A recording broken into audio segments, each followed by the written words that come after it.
मैं मराठी हूँ, मैं गुजराती हूँ, मैं मद्रासी हूँ। इस लड़ाई पर आप लड़ते रह गए, लेकिन आपकी ये पहचान पहलगाम में काम ना आई। आतंकी आए तो उन्होंने सिर्फ और सिर्फ आपसे आपका धर्म पूछा। उनको जैसे ही आपका धर्म हिंदू सुनाई दिया, उन्होंने वो सब कुछ कर दिया जिसके लिए वो भारत आए थे। लेकिन बावजूद इसके अगर आपको अभी भी ये बात समझ में नहीं आ रही है, तो मैं आपके सामने उन तमाम लोगों की लिस्ट लेकर बैठा हूं, उन तमाम लोगों के नाम लेकर पहुंचा हूं जिन्होंने इस पहलगाम के हमले में अपनी जान गंवा दी है। ये भारत के किसी एक राज्य से नहीं थे, भारत के अलग अलग राज्यों से थे, अलग अलग भाषाएं बोलते थे, इनके नाम अलग अलग थे, लेकिन बावजूद इनसे इनकी ये कोई भी पहचान नहीं पूछी गई। ना इनसे पूछा गया कि आप दलित हैं या आप सवर्ण हैं या आप ओबीसी हैं, आप पिछड़ा हैं, आप SC ST हैं। किसी से कुछ नहीं पूछा गया।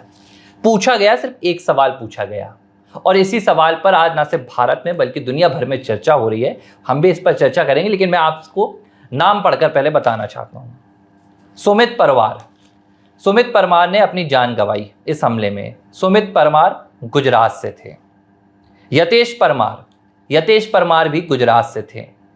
शैलेश कलाठिया, ये भी गुजरात से थे। शुभम द्विवेदी उत्तर प्रदेश से थे। तांगे हेसियांग अरुणाचल प्रदेश से थे। नीरज उदवाड़ी राजस्थान से थे। सुदीप न्यूपाने ये भारत से नहीं, ये नेपाल से थे। विनय नरवाल हरियाणा से थे। वितान अधिकारी पश्चिम बंगाल से थे। सुमीर गुहा पश्चिम बंगाल से थे। मनीष रंजन बिहार से थे। प्रशांत सतपति ओडिशा से थे। आदिल हुसैन जो खुद जम्मू कश्मीर से थे, उन्हें भी नहीं बख्शा गया। दिनेश मिरानिया छत्तीसगढ़ से थे। अतुल मोने महाराष्ट्र से थे। संजय लेले महाराष्ट्र से। कौस्तुभ महाराष्ट्र से थे। संतोष जगदाले महाराष्ट्र से थे। इसके अलावा हेमंत जोशी महाराष्ट्र से थे। दिलीप डेसले महाराष्ट्र से थे। और नाम देखिए, मंजूनाथ ये कर्नाटक से थे। मधुसूदन ये कर्नाटक से थे। भारत भूषण ये कर्नाटक से थे। केरल से थे एन रामचंद्रन, उन्हें भी नहीं छोड़ा गया। सुशील थे, ये मध्य प्रदेश से थे। और जे सचदा ये थे कर्नाटक से। ये उन 26 लोगों के नाम और पता हैं। इनमें कोई गुजराती बोलता था, कोई बंगाली बोलता था, कोई मराठी बोलता था, कोई मद्रासी बोलता था, कोई राजस्थानी बोलता था, कोई दलित था, कोई यहाँ पर अनुसूचित जाति का था, कोई पिछड़े वर्ग का था, कोई सवर्ण था, कोई मध्य प्रदेश से, कोई छत्तीसगढ़ से। किसी की कोई पहचान काम नहीं आई। यही बात भारतीय जनता पार्टी भी कह रही है। यही बात प्रधानमंत्री नरेंद्र मोदी लंबे समय से कह रहे हैं कि एक रहेंगे, सेफ रहेंगे, नेक रहेंगे। यही बात उत्तर प्रदेश के मुख्यमंत्री योगी आदित्यनाथ भी कहते आए हैं कि बटेंगे तो कटेंगे। विपक्ष इसे एजेंडा बताता था। भारत में दो तरह की राजनीति होती है, एक होती है राष्ट्र के हित की राजनीति और एक होती है वोट बैंक की राजनीति। धीरेन्द्र शास्त्री को आप भूल गए, जात पात की करो विदाई, हिंदू हैं भाई भाई, उन्होंने भी यही कहा था।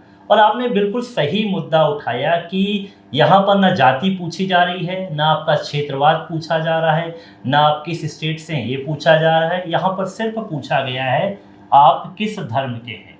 और धर्म सुनने के बाद जितनी भी नफरत थी, जितनी भी क्रूरता थी, सब कुछ निकाल कर रख दी गई आतंकवादियों ने। और एक संदेश भी दिया कि जाओ अपने प्रधानमंत्री को बता देना कि हम क्या कर सकते हैं। यानी प्रधानमंत्री जी अगर एजेंडा राष्ट्रवाद में, हिंदुत्व में, भारतीय में सबको एक करने की बात करते हैं, अगर मुख्यमंत्री हैं उत्तर प्रदेश के योगी आदित्यनाथ अगर सबको एक करने की कोशिश करते हैं, अगर धीरेन्द्र शास्त्री हैं हिंदू राष्ट्र की बात करते हैं, हिंदुओं को संगठित करने की बात करते हैं, तो ये सब गलत करते हैं। क्योंकि शायद ये जो गुस्सा था वो पूरे हिंदुओं के खिलाफ ही आतंकवादियों पर निकला था। किसी प्रकार की जाति वहाँ पर नहीं पूछी गई, सिर्फ यहाँ पर धर्म पूछा गया, और इसी की हम बात करते हैं। देखिए, ये पहले से इस बात का अंदेशा था कि भारत को कमजोर करने के लिए विदेशी ताकतें लगी हुई हैं, भारत को जातियों में बांटने के लिए लगा हुआ है। आप देखिए तमिलनाडु में क्या हो रहा है। तमिलनाडु में भाषाई लड़ाई चल रही है। कहा जा रहा है कि हम हिंदी नहीं मानेंगे, हम द्रविड़ियन हैं, हम तमिलनाडु के हैं। पश्चिम बंगाल में कहा जा रहा है हम बंगाली बोलेंगे, महाराष्ट्र में कहा जा रहा है हम मराठी बोलेंगे। कोई यहाँ पर जात पात की लड़ाई चल रही है। विपक्ष एक है वो PDA का अभियान चला रहा है, राहुल गांधी OBC की लड़ाई लड़ रहे हैं। आप बिहार में जाएंगे तो तेजस्वी यादव वहां दलितों की लड़ाई लड़ रहे हैं। ये तमाम चीजें चल रही हैं भारत में, और ये आप समझेंगे कि ये कोई एक एजेंडे के तहत हो रहा है। विदेशी ताकत चाहती हैं कि आप कभी भी एकता के सूत्र में मत बंधिए। अगर आप एक हो गए तो उनको जो परेशानी का सामना करना पड़ेगा वो हर किसी को पता है। आज देखिए कि जो लोग अपनी जातियों के लिए लड़ते थे, जो लोग अपने भाषाओं के लिए लड़ते थे, जो लोग कहीं ना कहीं अपने राज्यों की लड़ाई लड़ते थे, मैं मराठी, मैं गुजराती, आज उनसे उनका ना तो उनका पता पूछा गया, ना तो उनसे उनकी जाति पूछी गई, ना तो उनसे उनका मजहब, उनसे सिर्फ उनका मजहब पूछा गया। ये भारत की स्थिति है। आप भारत से बाहर जाएंगे तो वहां पर सिर्फ आपकी एक पहचान होती है, भारतीय। लेकिन इन कट्टरपंथियों के लिए सिर्फ इतनी पहचान आपके लिए काफी थी कि आप हिंदू हैं। यही संदेश लंबे समय से दिया जा रहा है कि आप जाति पात के बंधन को कम कीजिए। यह सिर्फ एक सामाजिक सुधार की बात नहीं है, यह राष्ट्रीय एकता और सुरक्षा की भी बात है। लेकिन भारत में राजनीति ज्यादा हावी रहती है। भारत में आपको जातियों में बांटा जाता है। भारत में आपको यह कहा जाता है कि आप इस जाति के हैं इसलिए आपके साथ भेदभाव हो रहा है। भारत में फिल्में आती हैं, यहां पर यह बताया जाता है कि अगर आप ब्राह्मण हैं तो आप ऐसी हरकत करते हैं, आप अगर दलित हैं तो आपके साथ यह अत्याचार होता है। आखिर यह सवाल आज सबसे बड़ा खड़ा हो गया है कि अब नहीं तो कब। नहीं, ये चीज़ें बड़ी चौंकाने वाली बात है। मैं हेडिंग पढ़ रहा हूँ एक अखबार की, नाम नहीं लूँगा अखबार का। धर्म पूछकर नरसंहार, 26 पर्यटक मारे। मैं इसमें ऑब्जेक्शन करूँगा कि 26 पर्यटक मारे नहीं है, 26 हिंदुओं को यहाँ पर मारा गया है। इस तरह से इसमें हेडिंग होनी थी। देखिए, पर्यटक नहीं है वो, क्योंकि ये भारत के नागरिक हैं, वो कहीं पर भी जा सकते हैं, घूमने फिरने के लिए जा सकते हैं। आप शब्दावली पर्यटक की बात कर सकते हो। यहाँ पर टारगेट जो किलिंग की गई है वो हिंदुओं की गई है। और इस चीज़ की बात हम बार बार करते हैं कि हमारे में एकता का होना बेहद ज़रूरी है। ये जो आपने कहा कि पीडीए का फार्मूला निकाल लेने से कोई फ़ायदा यहाँ पर नहीं होने वाला है, कोई फायदा नहीं होना है। कुछ वक्त के लिए आप वोट ले लेंगे, 5 साल के लिए मान लीजिए कि आपको सत्ता भी मिल गई, लेकिन जो हम कहते हैं कि एक संप्रभुत्व भारत की जो कल्पना हम करते हैं, एक मजबूत भारत की जो कल्पना करते हैं, और जो हम अखंड भारत की कल्पना करते हैं, वो संभव नहीं हो पाएगा। अगर आप ये बताइए कि अगर जो केंद्र सरकार से कोई राज्य सरकार का जुड़ाव ना हो तो क्या राज्य सरकार पूरी तरह से अपने संसाधनों पर प्रगति कर सकती? नहीं कर सकती है। तो हम ये कहते हैं कि राज्यों को केंद्र से जुड़ना होगा, केंद्र को राज्य से जुड़ना होगा, तो फिर एक संगठित रूप से विकास की नई पटकथा यहाँ पर लिखी जाएगी। ठीक इसी प्रकार जाति पाति भेदभाव, ये तमाम चीजों को इग्नोर करते हुए हमें अपने एक राष्ट्र की बात करनी होगी, अपने एक धर्म की बात करनी होगी। और हिंदुत्व की बात तो चलिए ठीक है, वो तो एक बात है, सबको एक धर्म की बात मानना चाहिए, संगठित होना चाहिए, लेकिन जाति पाति के बंधन को नहीं करना चाहिए। जो आपने एक सवाल उठाया कि यहाँ पर न तो कोई आपका क्षेत्र पूछता है कि गुजरात से आए हो, कि महाराष्ट्र से आए हो, कि कर्नाटक से आए हो, कि केरल से आए हो, यहाँ तक कि नेपाल से भी कोई आया है व्यक्ति, और एक और विदेशी नागरिक आए थे, उनकी भी यहाँ पर हत्या की गई है, तो उनसे भी नहीं पूछा गया, बस यहाँ पर धर्म पूछा गया। तो ये जो कट्टरपंथी जो विचारधारा है, जो लगातार हावी हो रही है, और इसको करने के लिए आपने कहा कि विदेशी ताकतें जो हैं कट्टरपंथ को बढ़ाने के लिए काम करती हैं, और भारत में विपक्षी दल इसके मोहरा बन जाते हैं। तो आज जो हालात हैं और आज की जो परिस्थिति है, मैं तो कहता हूं कि कश्मीर में जो कहानी रची गई, और कश्मीर में जो लंबे समय से चुनाव नहीं हुए थे, चुनाव कराए गए, उसमें विकसित कश्मीर की बात, प्रधानमंत्री इसी कट्टरपंथी को दूर करने के लिए तो प्रयास करते हैं, इसी तमाम चीज़ों को दूर करने की तो प्रयास करते हैं, लेकिन इन तमाम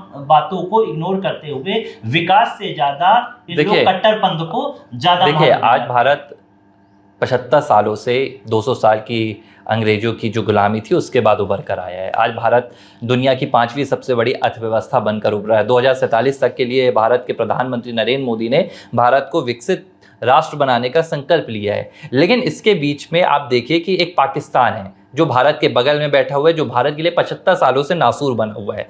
दूसरी तरफ चीन है। चीन लगातार अपनी अर्थव्यवस्था बढ़ाता जा रहा है, लगातार अपनी सैन्य व्यवस्था बढ़ाता जा रहा है, ताकत अपनी बढ़ाता जा रहा है। लेकिन भारत आज भी संघर्ष कर रहा है। भारत कहाँ संघर्ष कर रहा है? आज भारत को संघर्ष कहाँ करना चाहिए? अर्थव्यवस्था में। भारत को अपना ध्यान कहाँ लगाना चाहिए कि हम कैसे दुनिया की सबसे मजबूत अर्थव्यवस्था बन जाएं। आज भारत को कहाँ पर फोकस करना चाहिए? आज हम भारत में कैसे सबसे दुनिया का यहाँ पर अच्छा ट्रांसपोर्टेशन विकसित करें, कैसे हम भारत में दुनिया की सबसे अच्छी शिक्षा प्रणाली व्यवस्थित करें, कैसे भारत में हम दुनिया का सबसे अच्छा टूरिज्म यहाँ पर व्यवस्थित करें, कैसे भारत को दुनिया का सबसे मजबूत देश बनाए, सैन्य व्यवस्था को बढ़ाएं, हम टेक्नोलॉजी में आगे बढ़े। लेकिन भारत का संघर्ष कहाँ पर आकर थम जाता है? भारत का संघर्ष थम जाता है ठाकुर ब्राह्मण में, भारत का संघर्ष आकर थम जाता है ओबीसी में और एससी एसटी में, भारत का संघर्ष आकर थम जाता है सवर्ण में और दलितों में, भारत का संघर्ष आकर गुजरात और महाराष्ट्र में थम जाता है, भारत का संघर्ष कहां पर आकर थम जाता है? तमिलनाडु और दिल्ली की लड़ाई में। तो देखिए, इससे सिर्फ और सिर्फ जो फायदा होता है वो इस तरह के विदेशी ताकतों को फायदा होता है, इस तरह दुश्मनों को फायदा होता है जो घात लगाकर बैठे रहते हैं और उनको मौका मिलते ही वो अपना काम दिखा देते हैं। भारत के प्रधानमंत्री और जो इस वक्त की सरकार है देश की, वो यही संदेश देने की कोशिश लंबे समय से कर रही है कि आप इस बात को समझिए, बंटने से आप सिर्फ कटेंगे। और आज वो तस्वीर देश के सामने है। देखिए, अनेकता में एकता की बात तो भारत देश में सदैव होती रही है, इसके लिए लंबे अरसे से प्रयास हो रहे हैं। लेकिन आपने देखा कि अलग अलग भाषा बोलने वाले भी सब एक हुआ करते थे, लेकिन ये जो नफरत इस समय जो भाषाओं में कि आपको ये भाषा बोलना पड़ेगा, आपको ये भाषा बोलना पड़ेगा, ये जो तमाम चीज़ें निकल कर सामने आई हैं, ये कहीं ना कहीं बड़ी गलत संदेश देने के लिए हैं। और प्रधानमंत्री लगातार इस पर प्रयास करें कि तमाम चीज़ें ना आए, लेकिन राजनीतिक दलों को ये लगता है भारत में कि अगर हम ऐसा नहीं करेंगे तो शायद उनका वोट बैंक जो है बिखर जाएगा, इसलिए वो ऐसी बातें करके सत्ता के लिए कोशिश करते रहते हैं। कभी देश के बारे में विचार भी नहीं करते हैं कि अगर एकता हमारी रहेगी, संपूर्ण संप्रभुता अगर हमारी रहेगी, तभी हम जो ये ताकतें आज जो उभर रही हैं, जो पाकिस्तान ऐसी हरकत करने की हिम्मत कर लेता है, वो हिम्मत नहीं करता। देखिए, आज दुनिया भर में अलग अलग धर्म हैं। अगर ये बात कई विश्लेषक भी कहते रहते हैं कि अगर आज किसी दूसरे धर्म के व्यक्ति को शरण लेने के लिए जाना पड़ेगा तो दुनिया में कितने ही ऐसे मुल्क हैं जो इस्लामिक मुल्क हैं, दुनिया में ऐसे कितने ही मुल्क हैं जो क्रिश्चियन मुल्क हैं।